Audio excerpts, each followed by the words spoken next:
Welcome to Sistory History, Season 3, Episode 2, Strictly Ballroom.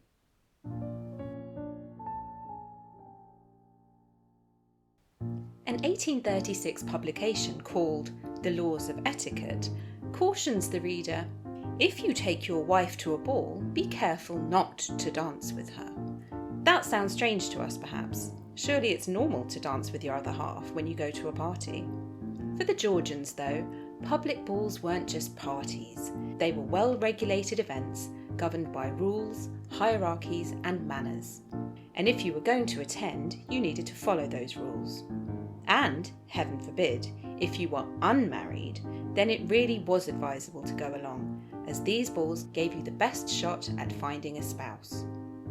In today's episode, we've donned our finest dancing slippers and we'll be investigating some sensory secrets of the Georgian ballroom, just while we wait for our dance cards to be filled.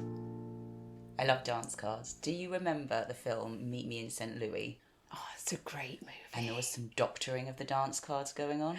Yes, I remember she filled up the dance card on behalf of somebody else. Mm-hmm. Bit naughty. Yeah, you wouldn't get that going on, would you, in the strictly regulated Georgian balls? Oh, I would hope not, Laura. No. But not really relevant to today's era, though, is it? No, that was a bit later on. You're quite right. So who have we got today that is relevant to our century, then? Well, we do have Jane Austen. Great. Jane Austen, English novelist, writing in the 18th century. As things stand, she's currently on our £10 note. Yes, know Which her is well. excellent. And apparently she very much liked wearing bonnets inside. And she loved to dance, I think. Yeah, I think she did. Yeah, good for her. We've also got 2 newspaper extracts, one from the Spectator and one from the Galignani Messenger. And finally we have a visual source, which is a jealousy glass or a Polemoscope. That sounds good. I know. Shall we start with that one? Yeah, that's a really good idea. Let's start with the jealousy glass. Okay. This is a visual source, so there are photos on our social media and website. With this, I want to focus on sight. Pretty obvious. Yeah, makes sense. It's a short, stubby cylinder, I would say about 4 to 5 inches long. It looks a bit like a squashed telescope. If you imagine squashing down a telescope and that it didn't get wider as you squashed, Right. you would end up with this. A travel telescope. A travel telescope. Perfect. Now, but this isn't just your standard telescope, Caroline. Inside is an angled lens. Oh. We can't see that, but you can probably see there's an aperture at the side. So this angled lens or mirror inside allowed you to see through that aperture to the left or the right of you. Oh, I see. So you're looking forward, but actually you can see what's going on to the side. Correct. So although people might think you're looking straight ahead and maybe you just want a great view of the buffet table, you might be looking at someone to the left of you who you think looks quite nice. Or you might be checking up on your boyfriend to the right who you think is getting up to no good. So he's chatting to another girl. Correct. And he thinks you're checking out the array of sandwiches, but no, you're looking at what he's doing. Right. So Nice. This is quite a neat little tool. They weren't always used at balls. They were used at the opera. Sure. As well. You could spy on people in the box, see what was going on.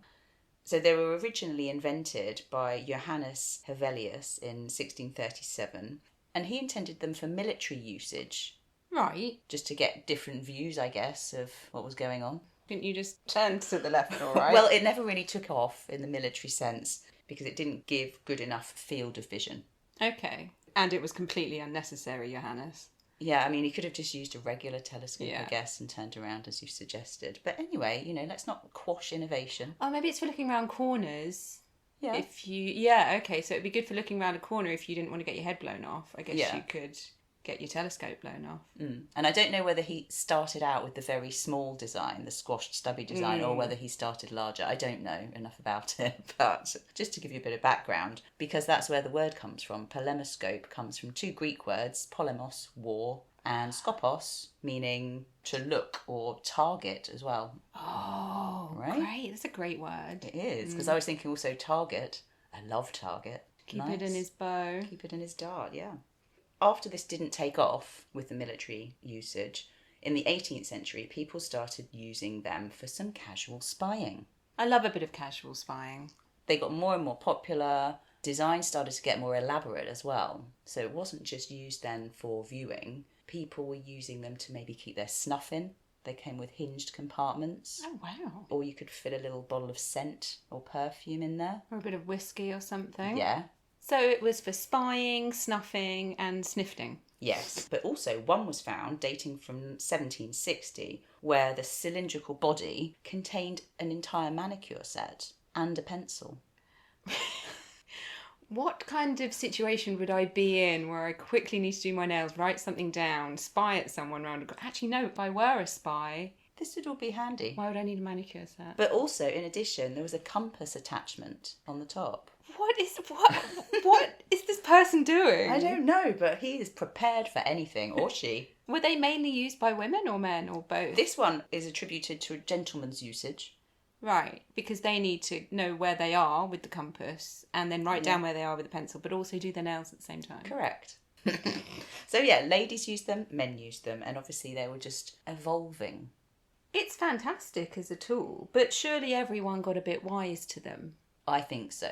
And also they probably got a lot heavier and, bulkier if you've got entire manicure sets in them.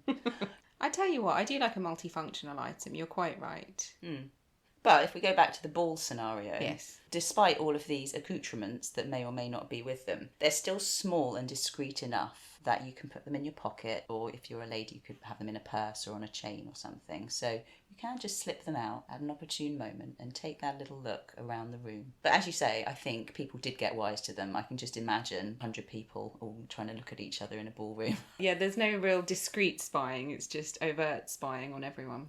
But also, I would imagine that there is a subsection of society, maybe we'll call them the gossips, the older dowager ladies. Nothing better to do. Nothing better to do than spy on everyone. They're a bit nosy, they want to know what's going on. Anyway, so that is the jealousy glass. I'm going to get one.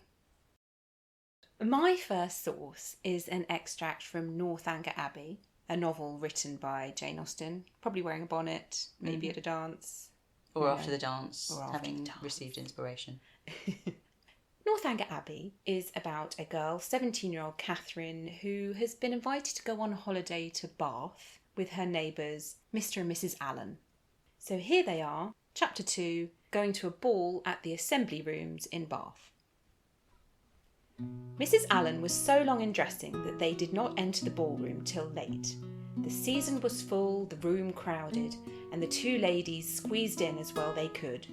As for Mr. Allen, he repaired directly to the card room and left them to enjoy a mob by themselves. With more care for the safety of her new gown than for the comfort of her protégée, Mrs. Allen made her way through the throng of men by the door as swiftly as the necessary caution would allow. Catherine kept close at her side and linked her arm too firmly with her friend's to be torn asunder by any common effort of a struggling assembly.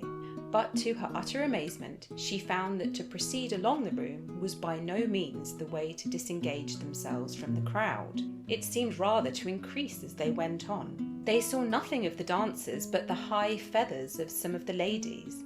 Still they moved on, and by a continued exertion of strength and ingenuity, they found themselves at last in the passage behind the highest bench. Here there was something less of a crowd than below. It was a splendid sight, and she began for the first time that evening to feel herself at a ball. She longed to dance, but she had not an acquaintance in the room, Mrs. Allen saying very placidly every now and then, "I wish you could dance, my dear. I wish I could get you a partner." They were not long able, however, to enjoy the repose of the eminence they had so laboriously gained. Everybody was shortly in motion for tea, and they must squeeze out like the rest. Catherine began to feel something of disappointment. She was tired of being continually pressed against by people, with all of whom she was so wholly unacquainted that she could not relieve the irksomeness of imprisonment by the exchange of a syllable with any of her fellow captives. Goodness, that sounds pretty awful. Poor Catherine.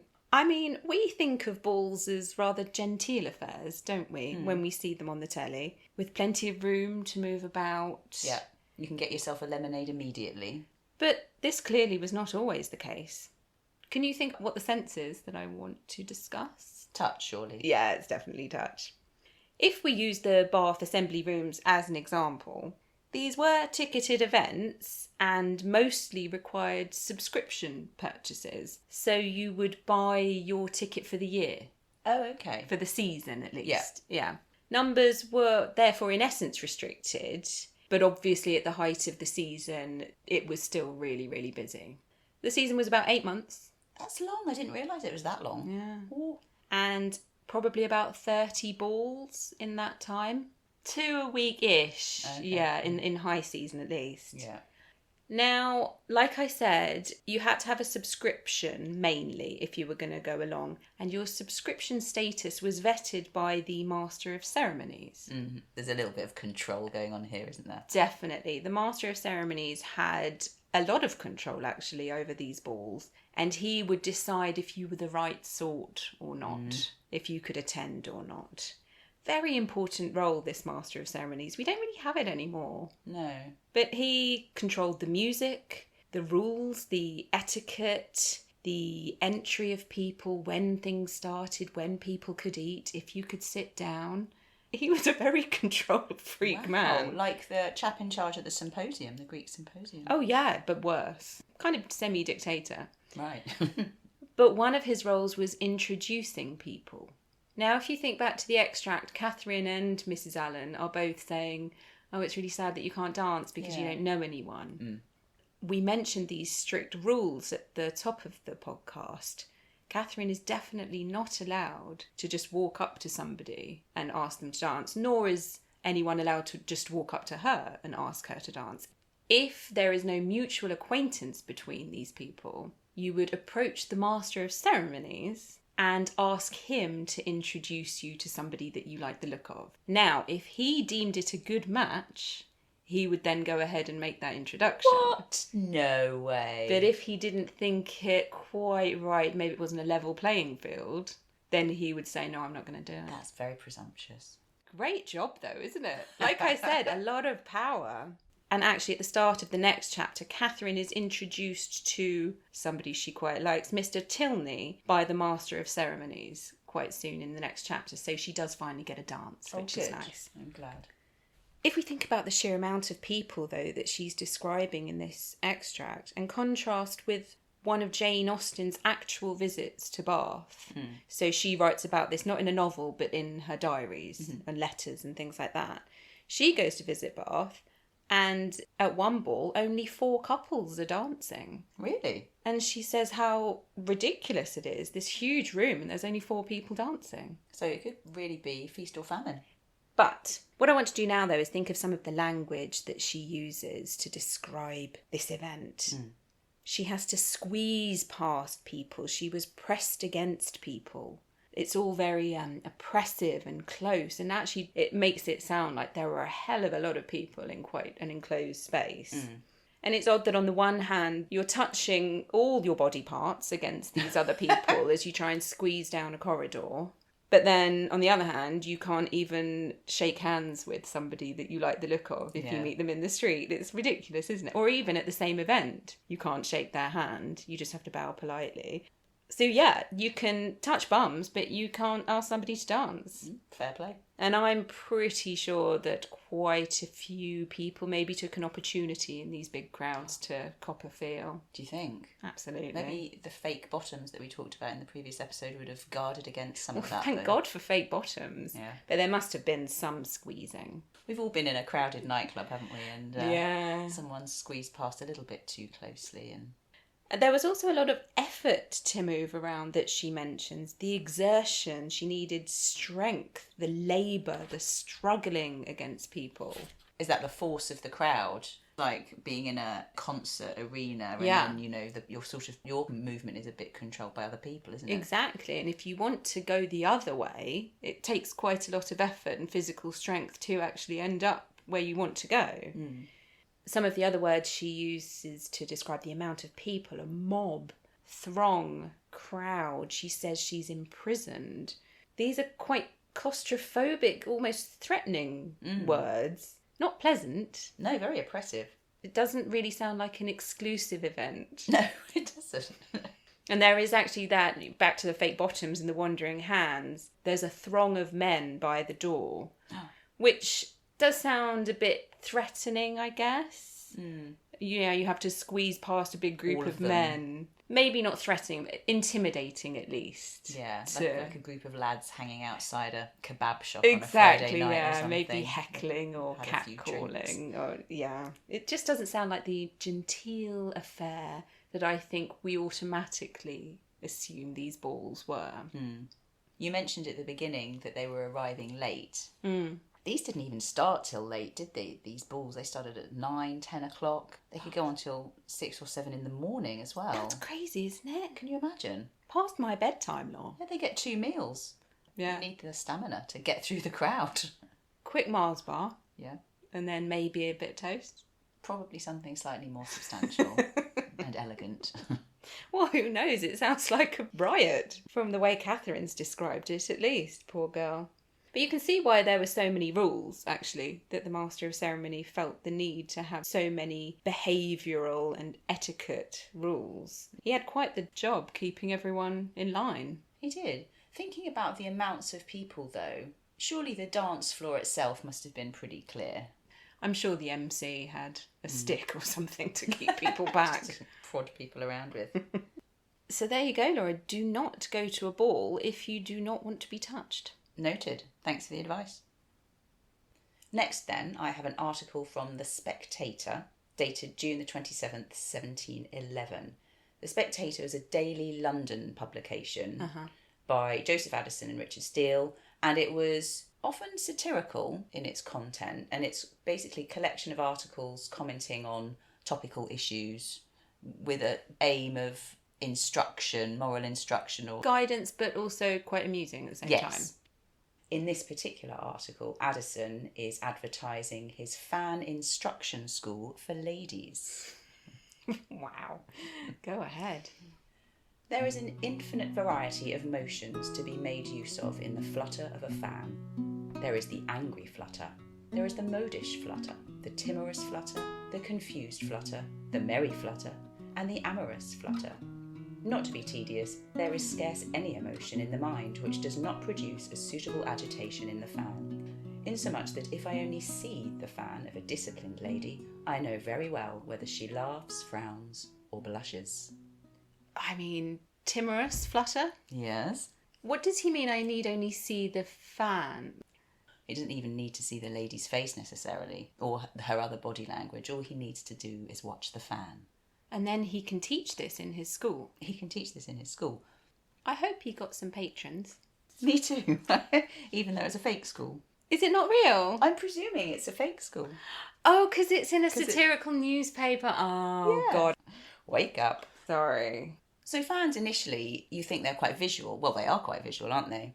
In a ball situation or in a fashion situation, they can signal your taste, your wealth, your sophistication. Think about the striking designs. They would have silk on them, feathers, yeah, fabrics. You use them to catch people's eyes, don't you? Yeah, the gestures. Very alluring. Also, they can create a little mini wind machine, which can be quite attractive. Very nice. A bit of casual fluttering.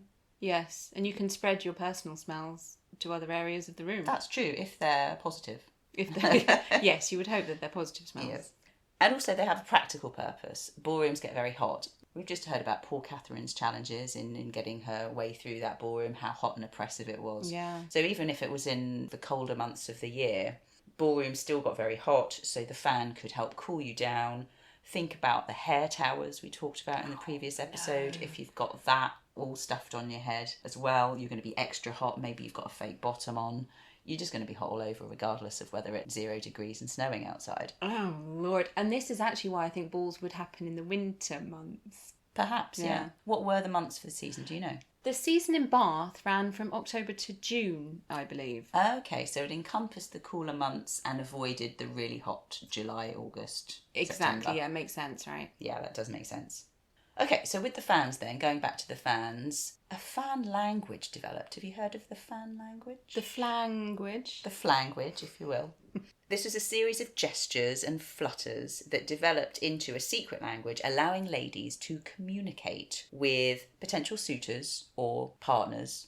So by communicating with the fan, what you did with the fan meant certain things. Mm-hmm. So a gesture could mean yes or no, for example. So if you tapped your right cheek with your fan, that meant yes. If you tapped your left cheek with your fan, that meant no. No.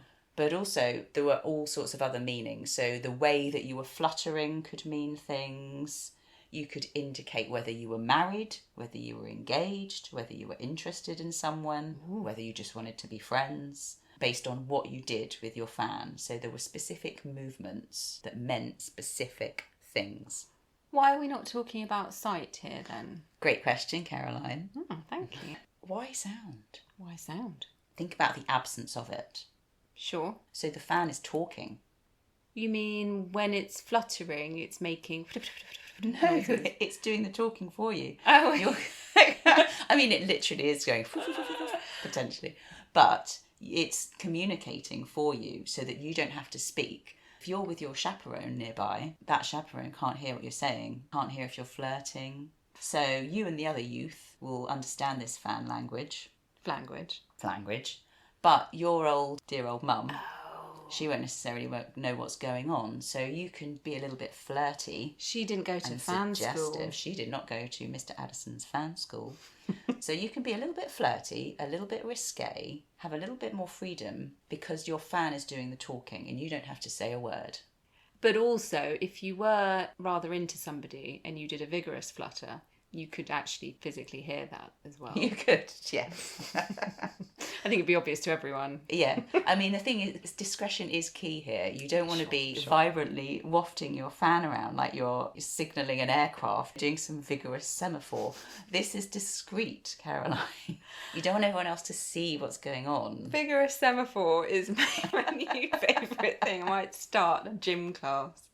Oh dear. So yeah, you've got to keep it subtle, you know. So there's only a few combinations of things that are available to you. Okay. So your fan is going to be in your hand, near your face. So you can touch various parts of your face. You can move it around to a certain degree, but you certainly can't be wafting it out to the side of you. It's going to attract attention. You're just going to draw attention to yourself. Yeah. I would definitely get this wrong. I think there's a lot of scope for this going terribly wrong. Either you're tapping the wrong cheek. Yeah. Armies of men following around the dance floor because you've forgotten how to say get lost. Or you do it so vigorously your fan goes flying off over the other side of the room. Oh, God, lands in the punch bowl. Oh, that would be me. It's fraught with risk. It made me think of, do you remember when you were young and maybe you had a secret language with one of your friends or a sibling? Yes. Did we have one? I had one. Did you tell me about it? Only I could speak it, so... That's very solitary. I just did soliloquies with it. Do you not remember? It was called Punskalakan. Oh my gosh, Punskalakan. I do remember it. You'd forgotten it. I can't remember any Punskalakan. It's just a great word. It's a great word. But anyway, normal people might have had a secret language that they shared with someone else when they were a child so that the adults couldn't hear what was going on. And this made me think of that. So I would imagine that you've got the youngsters all doing their surreptitious flirting and then the older ones with their spyglasses maybe nosying around and having a cup of tea and just not really paying attention. I just like the idea of this silent communication happening and these young people being able to make connections and... Yes, maybe the Master of Ceremonies was not needed. No. Anyway, so that is fans. Love fans. And actually, the Fan Museum, if you do get to go, is a lovely little spot. I'll put the link on the show notes. Oh, that's a great idea. Finally then, I'm going to consider sight with my extract from the Galignani Messenger. I've not heard of this publication before. No, nor had I until about 2 days ago. It was a daily newspaper run by an Italian man in Paris, printed in English. It's very international. I love it. Nice guy. He travelled a lot. He actually lived in London for a while and then moved to Paris. This was a daily publication about world events, but it was also used to promote good relations between England and France. Oh, nice. It's a nice little thing that Mr. Galignani did. This particular extract is from the 28th of February 1821 and is about a ball thrown by George IV. On Monday night, His Majesty was pleased to open the Royal Pavilion at Brighton with a grand ball and supper. The ballroom not being nearly finished, a room denominated the Yellow Room, adjoining the music room, but likewise in an unfinished state, was appropriated for dancing, and was brilliantly illuminated, and the floor elegantly chalked. The corridors and antechambers throughout the royal pavilion were likewise illuminated. Sounds like a great party. Yeah. But the royal pavilion was not finished, clearly, so they made do with what they had. Couple of things to consider here with sight. Number one, lighting. It mentions that the rooms were brilliantly illuminated. It gets dark in England. It does. Very practical to have your rooms brilliantly illuminated if you can. We're encompassing the winter months with the season, aren't they? So sometimes you're getting dark at about 3 o'clock. Yes, and this was February, wasn't Yeah. it? So yeah, it can get dark in February. Now, when private balls were held, the hosts would quite often wait for a full moon to throw a ball. Ooh. So that people could travel easier to and from. Very nice. That's a nice nice of them touch. to think of that. But practically speaking, these rooms were lit by candles at this time, or fires. We're not thinking about the sense of smell here, which is nice because these rooms could get very hot and smelly. For the purposes of illumination, though, ballrooms were often mirrored. So you'll see a lot of them have huge walls of mirrors, and the candelabras are mirrored, and the wall sconces have mirrors behind them. It's all about reflecting space. the light and the space as much as you can. But when you read well illuminated, that basically means expensive. These were expensive things, having all those candles. And when a candle wears out, somebody's got to go around and replace them. It's not a cheap thing to throw a ball. Especially, like you said, they start at 10 p.m. and then... Yeah, you've got to feed everyone twice. Got to feed everyone And they're twice. drinking. But in reality, the majority of balls probably were not well lit at all. And thank goodness, really, because candlelight is good at hiding a multitude of sins, if you know what I mean. Shall we say? Shall we? Shall we? Shall we? Shall we? Let's. Well, you know, like fumbles in corners. Oh, goodness me, Caroline. Or if you're looking for somebody, maybe you're not the most attractive egg in the egg box, then... It does have a certain soft focus quality that does aid. Yes, a flattering one's light. visuals. Yes. The second point to this extract, thinking about sight, is that the floor was elegantly chalked. Yeah. The more I looked into this, the more references I found. I've never heard of it before. Now, the theory is that in preparation for dances, guests would chalk the bottom of their shoes because their shoes would be quite slippery. So just as ballet dancers do today, use chalk to help you grip so you don't slip and go flying. I mean, that would be embarrassing. That would be. And then the idea is that hosts would start chalking the floor for their guests to help give the grip. Made me think of a barn dance where you might just throw some hay down. Oh, yeah. But classier. Yeah. Another theory is that when learning new dances, as obviously people had to do pretty much constantly during the season, that dance masters would chalk the floor, mark up the floor, showing people where to go. Ah, with little arrows and Little boxes arrows and things. and steps and stand here. That's and helpful. That would be helpful. So it could have grown out of that tradition. Makes sense. Another theory is that decorating the floor also covered up any scuff marks or imperfections on the floorboards. Again, that low lighting helps cover a multitude of sins. But then I had a thought, coming back to lighting actually, that having a white chalked floor helps brighten the room in general, Oh, I guess so. Yeah. as opposed to a dark floorboard. Yeah. Reflection. Any light that you've got then would pick up that brighter sheen. Exactly. So it'd make the whole room a bit brighter, maybe. And white was used a lot. Yeah, that was the favoured colour, wasn't it? For The chalk? favoured colour, so as not to ruin the ladies' shoes, because they wore satin pumps to dance in. Yes. I've just thought of something. I read that ladies wore white or light coloured gloves. Do you think that's maybe so that their hands could be easily seen? Oh, yes, in the dim light. Yeah, for the dancing. Yeah, probably, Laura. Yeah, good point. Thanks. But as ever, something simple gets adopted and then ruined by the rich. So they would then start chalking their floors with elaborate designs and motifs and pictures and works of art, really. Scenes from mythology and the like, you know, that kind of Very thing. elaborate. So if you're having a themed party, that would be quite nice if your floor then reflected that theme. yeah. There was a man called Glover who did very well out of this profession, was commissioned by Carlton House quite a lot for big decorating jobs. But these were such ostentatious, big displays of conspicuous consumption by the wealthy. They had to pay for this decoration, but then it only lasted a few hours at the most. That's going to look awful after the first dance, surely. Exactly. So this beautiful thing that's cost a lot of money is very fleeting. Yeah. But that's what rich people do. You pay for flowers, they die. You pay for chalk floors, that just gets rubbed out. But I must say, when it's all gone, I guess it shows you've had a good party. So true. Great note to end on.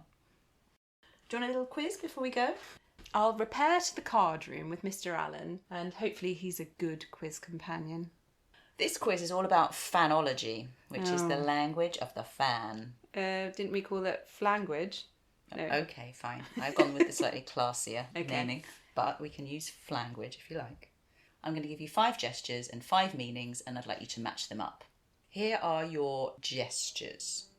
Stroking the right cheek with the fan, dropping the fan or lowering it down, as in not dropping it on the floor, but drawing it down. A slow, steady flutter, a tapping of the left ear, and a brisk open and close. Oh, like a flap. Yeah. Now the meanings. I love you. Let's just be friends. I'm married. Get out of here. And I'm cross with you. Okay, so I'm cross with you is the quick opening and shutting. Correct. I'm married, is that the dropping? No. Oh. I love you, I think is the right cheek. Correct, yeah. A slow, steady flutter is let's just be friends. No. Oh. Get out of here is left ear. Yes!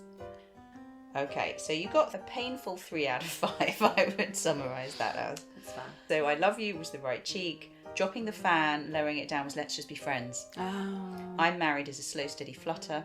Left ear you got correct, which was get out of here. And then the brisk open and close, I'm cross with you. Okay. But like we said, if I was doing it, the fan would end up in the punch bowl. Yeah, correct.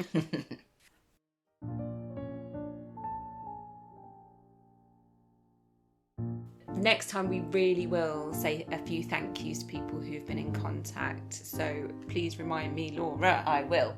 And if you liked what you heard today, then please do take the time to like, rate, subscribe and share wherever you download your podcasts. Or you can get in touch with us via our website or our email address, which is sistoryhistory@gmail.com.